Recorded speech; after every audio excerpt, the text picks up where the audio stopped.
नमस्कार दोस्तों, जुड़िए और समझिए चैनल पर आप सभी का स्वागत है।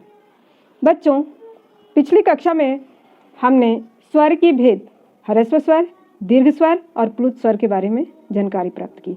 बच्चों, आज देखते हैं ह्रस्व स्वर क्या होते हैं। ह्रस्व स्वर बच्चों, जिन स्वर के उच्चारण में बहुत कम समय लगता है उन्हें क्या कहते हैं? ह्रस्व स्वर। जैसे ये देखिए अ, ये क्या है? ह्रस्व स्वर है। इनके उच्चारण में बहुत कम समय लगता है। अब देखते हैं ई भी क्या है? ह्रस्व स्वर है। फिर आते हैं छोटा ऊ, ये भी ह्रस्व स्वर के अंतर्गत आते हैं। और एक होता है री।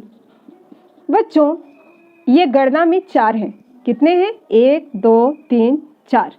ये चारों ह्रस्व स्वर के अंतर्गत आएंगे क्योंकि इनके उच्चारण में बहुत ही कम समय लगता है। अब देखते हैं हमारा दीर्घ स्वर। क्या है दूसरा? दीर्घ स्वर। बच्चों, ह्रस्व स्वर के अपेक्षा दीर्घ स्वर में दुगना टाइम लगता है, दुगना समय लगता है। देखते हैं आ। बच्चों, यहाँ ध्यान दीजिए, अ बोले और उसके अपेक्षा आ बोलते हैं तो इसमें इसके अपेक्षा दुगना समय लगता है, इसलिए ये दीर्घ स्वर के अंतर्गत रखा गया है। फिर ये आते हैं बड़ी ई बोलते हैं तो कम समय लगता है, लेकिन वही बड़ी ई बोलते हैं तो दुगना टाइम लगता है। फिर आते हैं बड़ा ऊ, फिर आते हैं ए ओ औ। बच्चों, ये सभी दीर्घ स्वर के अंतर्गत आते हैं। इनकी गणना करके देखेंगे 1 2 3 4 5 6 7। बच्चों, ये संख्या में कितने हैं? ये 4 हैं और ये 7 है। आप देखते हैं प्लुत स्वर। बच्चों, प्लुत स्वर में ह्रस्व स्वर के अपेक्षा 3 गुना समय लगता है, यानी 3 मात्रा का समय लगता है। बच्चों, इसको ऐसे भी लिखा जा सकता है, जैसे लिखते हैं ओम। ये क्या है? प्लुत स्वर के अंतर्गत आएगा। बच्चों, अभी हम देख रहे थे स्वर और स्वर के भेद, ह्रस्व स्वर, दीर्घ स्वर और प्लुत स्वर। अब देखते हैं अनुस्वार। क्या देखते हैं? अनुस्वार। अनुस्वार किसे कहते हैं? बच्चों, अनुस्वार का उच्चारण नाक से किया जाता है। ये इसका चिन्ह ऐसे होता है, नाक से किया जाता है। ये क्या होता है कि ऊपर में बिंदु के रूप में दिखाई देता है। इसे ही क्या कहते हैं? अनुस्वार कहते हैं। जैसे हम लिख रहे हैं संतरा। क्या लिख रहे हैं? संतरा। फिर लिख रहे हैं अंत। इसको उच्चारण करके देखते हैं, जैसे क्या करें? संतरा। ये ध्यान देते हैं, इसमें नाक का सहायता लेना पड़ रहा है। अंत। ये सब जो शब्द हम लिख रहे हैं तो इसके ऊपर में हमको अनुस्वार लगाने की आवश्यकता पड़ती है और अनुस्वार का उच्चारण हम नाक से करते हैं। यही क्या है? हमारा अनुस्वार है। बच्चों, थोड़ा सा हम देख लेते हैं अनुनासिक। अनुनासिक में और अनुस्वार में अंतर होता है। अनुनासिक। बच्चों, अनुनासिक को इस प्रकार से लिखा जाता है, चंद्रमा बना करके उस पर बिंदु लगाया जाता है। इसको चंद्र बिंदु भी कहते हैं। बच्चों, इसके उच्चारण में हवा नाक तथा मुंह दोनों के दबाव के साथ बाहर निकलती है। ठीक ना? क्या होता है कि नाक तथा मुंह दोनों के दबाव के साथ हवा बाहर निकलती है। इसे ही क्या कहते हैं? अनुनासिक कहते हैं। बच्चों, हम थोड़ा सा उच्चारण करके देखते हैं।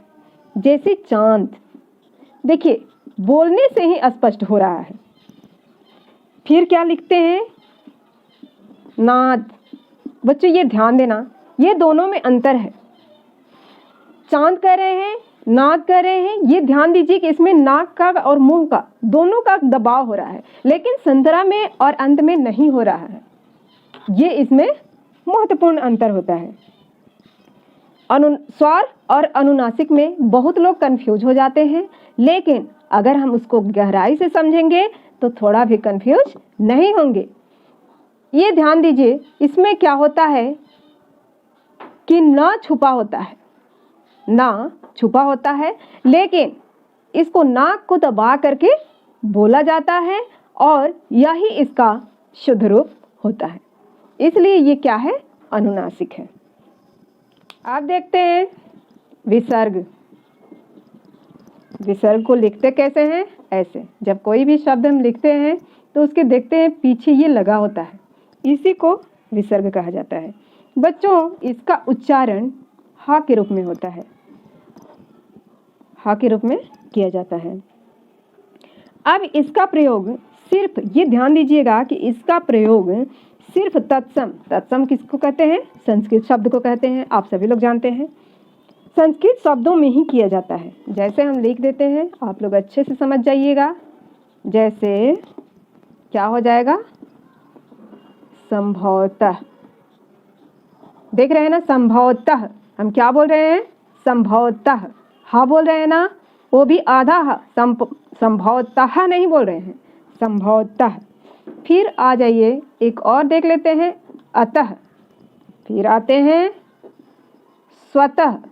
इसी तरह के बहुत सारे शब्द मिलते हैं, जिसे आ गया प्रातः आदि। इसी तरह बहुत सारे शब्द होते हैं जिसमें कि विसर्ग लगे होते हैं और इसका उच्चारण हा के रूप में किया जाता है।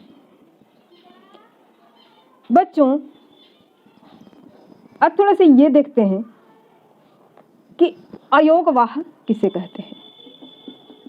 अयोगवाह, अयोगवाह बच्चों, जिसका अ के बिना वाहन संभव नहीं है, अ के बिना वाहन संभव नहीं है, वही अयोगवाह होते हैं। जैसे अंग, अह। ध्यान दीजिए, जैसे कह रहे हैं, बोला जाता है अंत, संत, संत हम बोल रहे हैं तो जैसे लग रहा है ना, बिना अ के हम बोल सकते हैं संत, संत, संत के साथ अ मिला हुआ है। संभवतः, अह लास्ट में आ रहा है ना, इसीलिए इसको अयोगवाह कहते हैं, यानी कि अ के बिना जिसका वाहन संभव नहीं है, यानी अ के बिना जिसको नहीं बोल सकते हैं।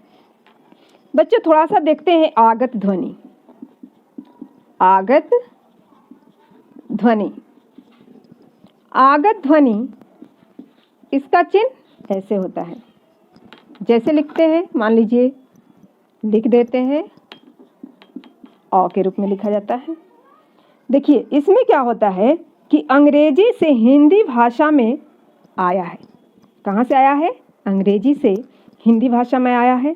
इसका प्रयोग अंग्रेजी शब्दों के हिंदी में लिखते समय ही किया जाता है, ठीक ना।